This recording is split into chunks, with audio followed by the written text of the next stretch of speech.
Welcome into another episode of Locked On Phillies. And in today's episode, we're going to get into that home run derby performance by Alec Bohm. What was so impressive about it?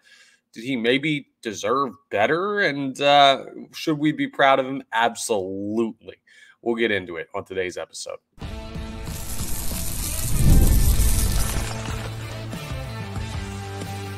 You are Locked On Phillies, your daily Philadelphia Phillies podcast. Part of the Locked On Podcast Network, your team every day. Yes, this is Locked On Phillies. I'm your host, Connor Thomas. Thank you so much for checking us out. We come to you live on the Locked On Podcast Network, your team every day. You may know me from some of my other work. Been a host over at 97.5 The Fanatic for about 5 years now. Been a credentialed Philadelphia Phillies. I should learn how to say the team name. Credentialed Philadelphia Phillies media member for 3 years and been your host of Locked On Phillies for coming up on 3 years now. Please make sure you're rating, reviewing, subscribing to the YouTube, all that great stuff that really helps us out here on Locked On Phillies, and it helps you keep up to date with everything you need to know about the Philadelphia Phillies, the best team in baseball. And I just want to let you know before we get rolling, today's episode is brought to you by Booking.com. Booking.comThe. The right stay can make you a fan of any city, even your rivals. Check out Booking.com for your stay today. Last night was the home run derby. It was the only real show in town for baseball. Nobody's playing during the All-Star break, so it's a slow time. Actually, after tonight's All-Star game concludes, we will be in the slowest sports time of the entire calendar. Hey, that's what summer is, folks. That's why it's so great to have baseball. And last night, the All-Star game, it absolutely carried the night for sports. It was incredible, dramatic to the end, interesting from Jump Street, everything you probably wanted as a Philadelphia Phillies fan. Well, not everything, because Alec Bohm didn't want it all, but close to everything you could have asked for as a Philadelphia Phillies fan went down last night in Arlington, Texas at Globe Life Park for the home run derby. A lot of people did not believe that Alec Bohm was going to have any chance to compete in this thing, or believe that Alec Bohm deserved to be there. And he proved everybody wrong right from Jump Street. It was kind of interesting that they did the reverse order of how many home runs you've hit this so far this season, because the rules were slightly different with everybody going into a pool play. Before, what they've done is they've done head-to-head matchups. The top seed gets matched up with the 8 seed, and you see who hits the most home runs between the two of them, and then that one player advances. But you might get a situation where a guy hits 30 home runs and a guy hits 29 home runs, and they clear everybody easily, and the guy with 29 homers goes home, which I think it was a good rule change by Major League Baseball. More on rule changes a little bit later. But it was very interesting in the first round, and with Alec Bohm going first, he steps out and he hits 20 home runs, 21 including the bonus round that he got, and you saw that and you're like, oh, wow, that was pretty darn impressive. He might actually have a shot to advance in this thing. And then you see other guys go with steadily growing home run counts compared to Alec Bohm. And Pete Alonso doesn't make it through, and Marcell Ozuna doesn't make it through. And honestly, I couldn't be happier that those two guys got eliminated before Alec Bohm. Clearly, the Philadelphia Phillies have the best power hitter in the NL East and one of the best in baseball. I say that tongue-in-cheek because I know those guys are still great power hitters, but screw them. They play for your rivals. And that was a beautiful thing to see. But ultimately, you looked at Alec Bohm having the most, or tied for the most, home runs in the first round of this derby when everything was all said and done with that 21 mark. It was impressive. And I think part of what it is, like, I talked to a couple of people who also cover the team, and they've brought up the batting practice that Alec Bohm puts on and how he always seems to create power in batting practice. His swing is just different in games, but smooth swings sometimes help you more in a competition like this. It's more of an endurance competition than it is a power competition, and Alec Bohm is in phenomenal shape, and also he's a larger guy. So the bigger you are, I guess, the less effort you have to put into hitting the ball out of the yard. And those line drive swings, right? They almost feel like they're like when I watch Bryce Harper hit, that dude is putting everything into every swing. when I watch Alec Bohm hit, it almost feels like, okay, we're going to produce a good, solid line drive swing, and maybe this ball will go out, and it's not going to take too much out of me energy wise. And we're going, and not that he's not trying, but that just seems to be more the way he attacks swinging a baseball bat.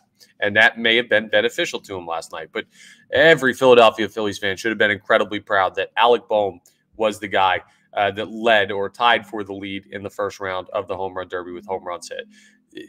Part of it has to go to a beautiful glass jug of water that Bryce Harper brought out to him. Yes, spelled the way we spelled it in Philly, Wooder.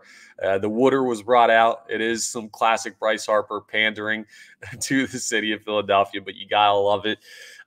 You could tell, too, one of the great things about the first round, the way the guys talked to Alec Bohm before and after that were down there. You saw Christopher Sanchez, you saw Bryce Harper, you saw Trey Turner, saw Matt Strahm, Jeff Hoffman, these guys all hanging out and showing support to their teammate. It was awesome to see.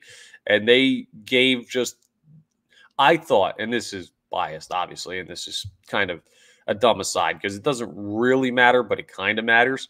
When I saw teammates reacting to players in the home run derby, the teammates that I saw reacting the most positively were the Phillies players for Alec Bohm. Everyone else had like one or two guys, but the Philadelphia Phillies were as tight as it gets. And you saw Alec Bohm sitting over there with him in between rounds, laughing it up, having a great time. That's how it should be. You shouldn't be Pete Alonso meditating and doing weird exercises to take it super seriously. No, it's a fun event. It's a home run derby. It's supposed to be a fun little thing that doesn't really stress you out like that. And maybe you perform well. And Alec Bohm did. And also, I didn't know that Alec Bohm would be feeling this way, but he was caught on the microphone from the on-field broadcast when we found out he advanced, right? So the top 4 players advanced. So when you had the, whatever, I'm trying to think about the mathematical way to say this. Once he realized that there were no one ahead of him and you only had 3 hitters or whatever left, he had known he knew already he had advanced. You see, I'm not a math guy. I can't even explain numbers by talking like that. Once he realized he had advanced to the second round, he had known where he was in the standings. He had known where he was in the betting odds, and he was caught saying, just like everyone thought. And the on-field broadcast, the guys doing that, they chuckled at that when he said it. But I like that. Man, talk your stuff, Alec Bohm. You deserved it after that first round. Now, the second round did not quite go as planned. He had a great opportunity. He was matched up against Teoscar Hernandez, who eventually ended up winning the home run derby. But he goes out there. He had he had 3 swings at the end to put out a home run that would have put him ahead and into the finals. And then he had the bonus round, and he couldn't get it done. And then they went to a 3-swing swing-off. Now, according to Major League Baseball's website, it appears, this is something I saw on social media. Honestly, I don't really care all that much about who wins the home run derby. So I don't want to act like, oh, well, Alec Bohm got cheated. I'm sure he doesn't care either. Again, fun competition. When you care too much, you turn into Pete Alonso. Nobody wants to see that guy win. So apparently the rules with the new rulings are supposed to be a 60-second swing off, and then if it's still tied after that, a 3-swing sudden death swing off. And Major League Baseball went directly to the 3-swing sudden death one in the semifinals, which is not how the rules are listed according to their own website. It seems that Alec Bohm may have gotten a bit of a raw deal. Is he losing sleep over it? I don't think so. Should anyone lose any sleep over it? Unless you had an Alec Bohm ticket to win the Derby, that would be a little bit tough. But if you bet on him to win the home run Derby, I think you're kind of crazy. I did say yesterday, I don't think he has no shot to win it. And I did say he had a chance to do the funniest thing possible. I want to give credit to Philadelphia Phillies fans, right? Because what I did not see last night was, oh, why doesn't this guy show off power like this in the game? And I think some of it has to do with the team's just so darn good. It's hard to have any criticism of them right now. But I didn't see anyone on social media responding to Alec Bohm's performance with, where has this been the whole time? It was more see, guys, we told you this guy was a great hitter. We told you this guy was a valuable player. We told you he's been having a great season. It's awesome to see him succeed. And I think part of it is the I planking hate this place moment that endeared him to Philadelphia, kind of around the way type of like a roundabout endearment to Philadelphia by acknowledging he said it and owning up to it. Well, now I think this fan base, like low key, is Alec Bohm one of the more liked players on this team? It's a team full of players that are very likable, from Bryce Harper to Ranger Suarez to Zach Wheeler, who just takes care of his business, to Trey Turner, Bryson Stott, Brandon Marsh, Johan Rojas. Like, there are a lot of likable players on this Philadelphia Phillies team, and I'm just listing the ones off the top of my head that are most likable, but Alec Bohm maybe way, way up there. And he got support from the fan base last night. It was totally deserved. I loved everything I saw. Teoscar Hernandez wins the home run derby after knocking out Alec Bohm. Bobby Witt Jr. from the Royals made it to the finals. He had his final swing and hit it off the wall. So it was dramatic. It was awesome for Phillies fans. Brave player, Mets player, eliminated before they even get a chance in the second round. Yeah, you couldn't ask for much more from the home run derby last night. Now, tonight, the main event, the MLB All-Star Game. Coming up next, we're going to preview what you should be looking for from a Philadelphia Phillies fan perspective. And really, there's one main thing. It's very important to the Philadelphia Phillies this season. We'll talk about it as we continue today's episode. First, though, I got to talk to you about, a place you should have been looking before the home run derby last night. I mentioned them on yesterday's episode, a great sponsor of ours. It's FanDuel Sportsbook. I love sports. I love them so much I never want them to stop. But so as the playoffs are done and baseball's in the All-Star break, we get fewer games. And the sports aren't sportsing like I want them to. But FanDuel lets me keep the sports going wherever and whenever I want. Well, whenever. They got to be in the state that allows it. But all I have to do is open the app and dream up bets anytime I'm in the mood. And this summer, FanDuel is hooking up all customers with a boost or a bonus daily. That's right. There's something by or for everyone every day, all summer long. So head over to FanDuel.com and start making the most out of your summer. Check them out. You could have bet on the home run derby last night. You can bet on the All-Star game tonight. You got a lot of stuff that you can get into with FanDuel. So go ahead and check out America's #1 sportsbook. I also want to tell you about Prize Picks. They're America's #1 daily fantasy sports app. They've got over 5 million active members, and they're the easiest and most exciting way to play daily fantasy sports. You don't have to play against other players. You don't have to be in like these stack rankings at the end of the day to see if you win something. No, all you do is pick more or less on 2 to 6 player stat projections and watch the winnings roll in. You can get in on the daily action with your friends and become part of the Prize Picks community today. You can now win up to 100 times your money on Prize Picks with as little as 4 correct picks. So that means you can turn $10 into $1,000 in a snap. That wasn't a great snap. That's a better snap. See? And if you mess up one time, right, they've got special promotions. So let's say, for example, on Friday, you lose and have a losing lineup. Well, you can get your entry fees back if you have a losing lineup on Fridays. From lowering select player stat projections on Tuesdays, they help your lineup hit. They've got a bunch of promotions you should check out. Prize Picks is awesome. It makes every day interesting watching games. And maybe if you're watching a team that's not the Phillies, who are already incredibly interesting, you need a little extra action. Well, download the Prize Picks app today and use code LOCKEDONMLB. You'll get a first deposit match up to $100. That's code LOCKEDONMLB on Prize Picks for a deposit match up to $100. They've got all kinds of sports, not just baseball. Prize Picks is the best. So pick more or pick less. It's really that easy. All right, let's talk All-Star Game tonight because the Philadelphia Phillies are well represented, and we have got a great game, hopefully, in store for us. Now, I had this conversation on air at 97.5 The Fanatic on Monday? Yeah, I guess it would have been yesterday. Yeah, yesterday morning. Now, I didn't bring it up in yesterday's show because it was the All-Star home run the home run derby that we were talking about, not the All-Star home run derby, but you get my point. And basically why the MLB All-Star Game is the best All-Star game in professional sports is because there's no way to half-ass baseball. There's just not. You can't do it. You can't go out there and face, if you're in the American League, Paul Skeens, who's going to be throwing 102, 103 on the mound, and just not be zoned in. The guy throws too hard. You got to be ready to get out of the way if one of those pitches come at you. We have seen it happen before. It may have been 30-some years ago, but Randy Johnson throwing one well over John Kruk's head. Everyone from Philadelphia remembers that moment and how funny Kruk's reaction was. Should have been able to tell then he was going to be a great broadcaster one day. But bottom line is you got to be locked in as a hitter. And as a pitcher, if you're not locked in, well, there's a dude like Bryce Harper walking up there that's going to try and take you 7,000 feet to right field and just hit the brakes off the ball, and you can't have that happen. And as fielders, if someone smokes a ball at you, you got to make a play. It's just there's no way to go out there and do what they do in the NBA or the NHL or the NFL, who don't even really play a game anymore. They do like the skills competition. You can't go out there and just kind of go through the motions. Baseball, you got to play.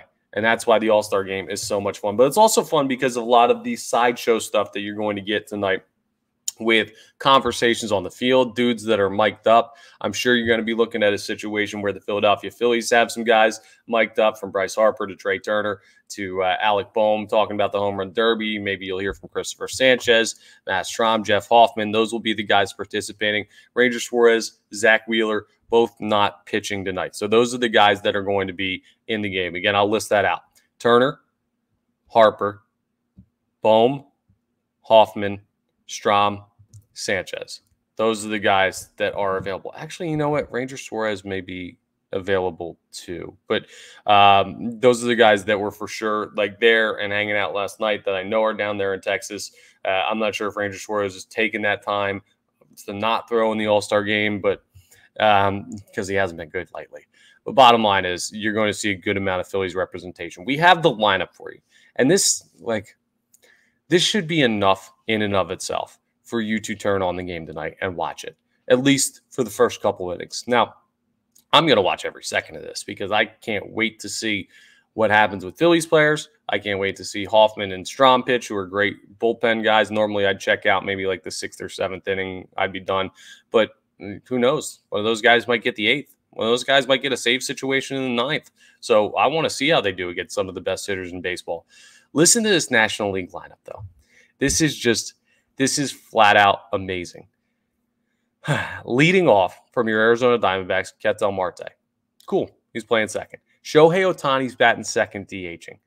Trey Turner's batting third, playing shortstop. Bryce Harper's batting fourth, playing first base. Like that right there. Marte, great leadoff hitter. Ohtani, Turner, Harper. Whew. Gets better. William Contreras is batting fifth. You've got back-to-back Brewers with him and Christian Yelich batting fifth and sixth. So you got back-to-back Phillies with Turner and Harper. You got back-to-back Brewers with Contreras and Yelich. And then you get Alec Bohm batting seventh, playing third base. Teoscar Hernandez playing center field, batting eighth. You've got the guy that came in third in the home run derby and the guy that won the home run derby batting seventh and eighth in this lineup. Jurickson Profar, who's been absolutely amazing this year, playing left field, he's batting ninth. And then you got Paul Skeens on the mound, who's going to go out there and throw like 102 and shut down everybody in baseball. And the American League lineup is equally as spectacular. But just looking at the guys that we're rooting for, the National League, that's an amazing, amazing opportunity to watch some, not just great players in the game today, some maybe great players in the game in this era, in this century, in our lifetime. There's a great, like that 2-3-4 setup. Shohei, Trey, Bryce Harper. I almost wish that Ketel Marte was batting like seventh or something, so that was 1, 2, 3 in the lineup, because how great would that be? All due respect to Marte. I also have beef with the Diamondbacks after last year, as all Phillies fans should. But that's the NL starting lineup. That's a big thing that is going to be a proponent of you tuning in, the star power, but you also see Christopher Sanchez at some point. Like I said, you'll see the relievers. You're going to go ahead and see guys get in and get a chance to play that are not starting that game, that maybe you're looking at the Phillies acquiring at the All-Star break, at the trade deadline. So there's going to be a lot of other stuff that you'll be looking for. The number one thing that all Philadelphia Phillies fans should be hoping for through this All-Star game, though, is health. That's all that really matters, right? There'll be cool moments. There'll be great plays. I don't care if Bryce Harper and Trey Turner go 0-for. I don't care if Alec Bohm goes 0-for. I want them to come out of the game as healthy as they went into it. the health of the Philadelphia Phillies has become a little bit sketchier lately than it was when they were rampaging through baseball in early June or late May. Like at that point, the only guys who were really down, Trey Turner was hurt, and they were trying to decide if they wanted to put Taijuan Walker on the injured list. But when you're looking at what you have now, you're just starting to get close to being healthy again. Can't have anything happen in the All-Star game. So we had the conversation about should Bryce Harper play in the All-Star game. I mean, I don't have any issue with it. He seems healthy. He's been playing regular season games. So I got no beef with it. But at the same time, the reason you have that conversation is you do not want to see anyone, but especially players on your team, get hurt over an exhibition game. So cross your fingers, hope for health, enjoy the night, listen into some interesting stuff that you probably hear, the relationship between these players, guys chopping it up, and the Phillies being a part of that on the national stage, and maybe take an eye on, or like keep an eye on Bryce Harper and what he could do in the All-Star game. Didn't do the home run derby, loves the national spotlight, going to get his opportunities. I wouldn't be surprised if he had a signature Harper moment in him tonight, whether that's in the field or probably a lot more likely at the dish. As we wrap up today's episode, I want to talk about something interesting that I heard from someone I interviewed yesterday, a writer for the Inquirer. I'll tell you which writer for the Inquirer that covers the Phillies and what they had to say to me about where the Philadelphia Phillies are right now with trade deadline conversation. It's a little bit strange considering I thought they had this a little bit more figured out. I'll tell you what that means coming up next on today's episode. But I got to tell you about our title sponsor, Booking.com. Booking.yeah. With summer travel heating up, especially travel for baseball games, it's time to explore those U.S. cities you always secretly wanted to learn more about. Yes, we're talking about your rival cities. You could go to Atlanta. You could go to New York. You could go to Washington. You could go to Miami. There are a lot of great places in the NL East that you can go ahead and check out. And listen, if the Phillies are playing there, they're probably going to roll out the red carpet for you. That's what the Phils deserve, right? That's what Alec Bohm deserves after taking out Marcell Ozuna and Pete Alonso in the home run derby.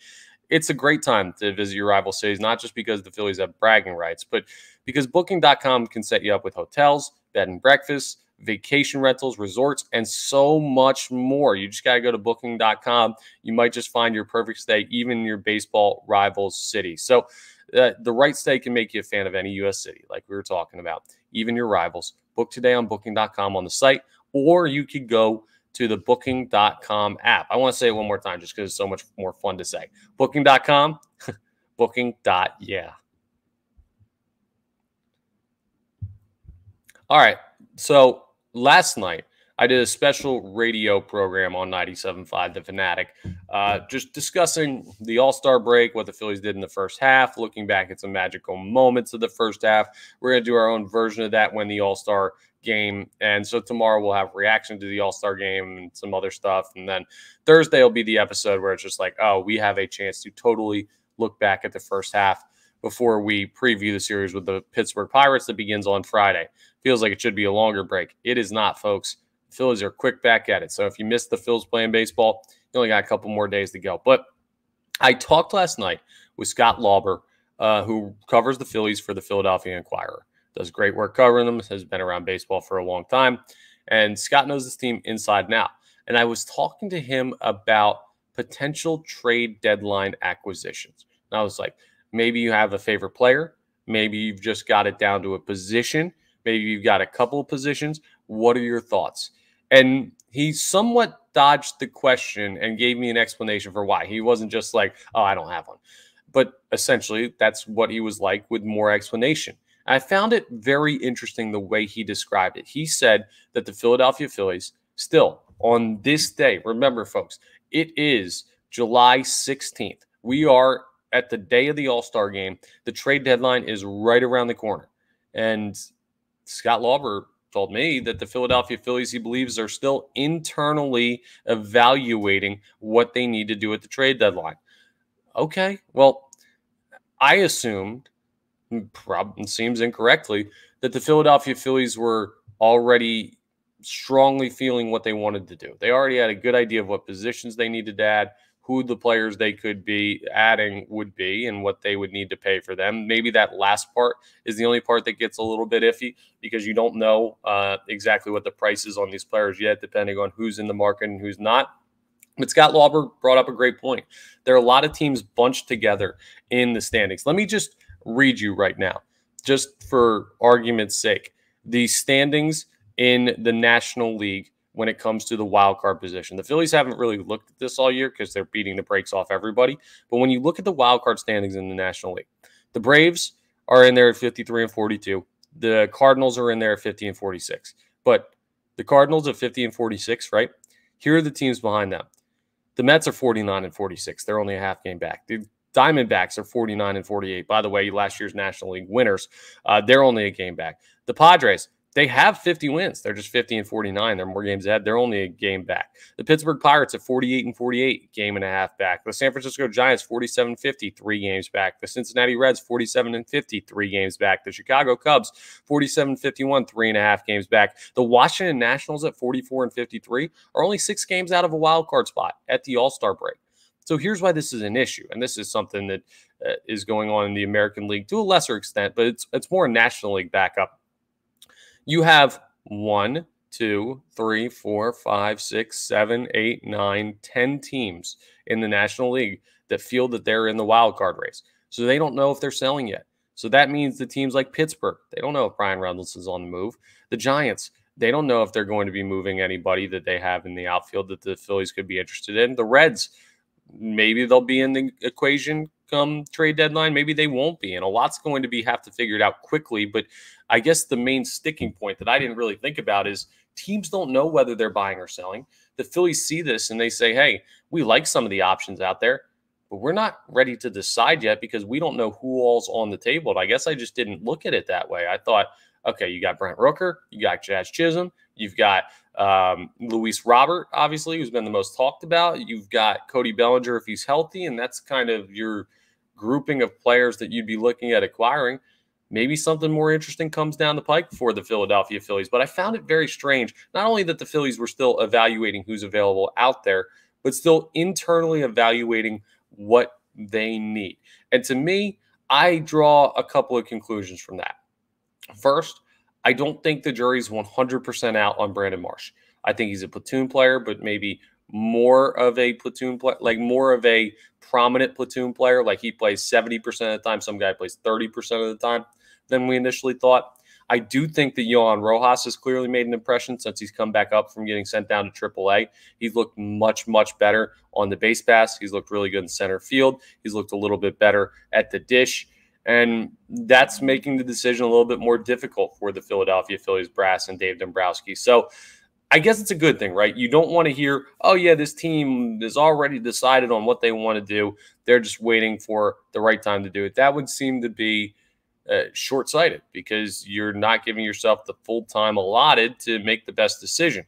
But I do start to get nervous when I hear about them still internally evaluating, because while the Phillies want to add, again, remember my standing on this team, there are a lot of teams that need great players, a lot like bad, not a lot badder, like a lot worse than the Philadelphia Phillies, right? There are teams that life and death is acquiring a starting caliber outfielder. The Phillies, they're already fine.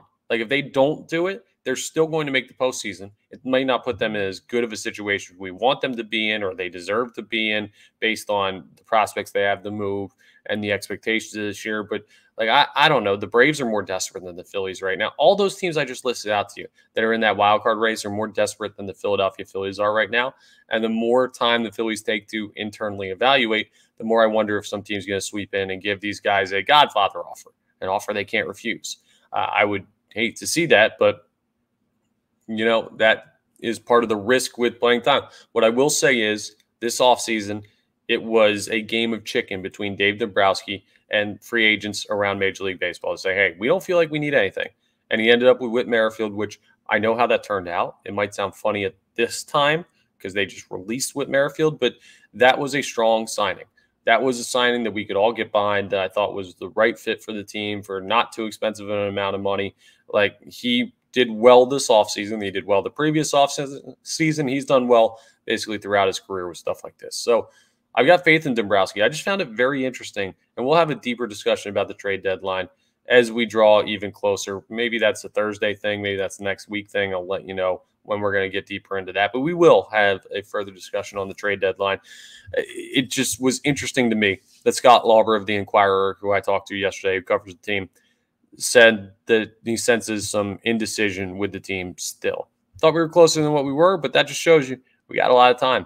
Another couple of days off before the season resumes. Tonight, the All-Star Game. Enjoy it. And before you go to watch that, well, please make sure you're rating, reviewing, subscribing to the YouTube, all that great stuff here on Locked On Phillies. Once again, I want to remind you, we're part of the Locked On Podcast Network, your team every day. And I'll talk to you next time on the next episode of Locked On Phillies.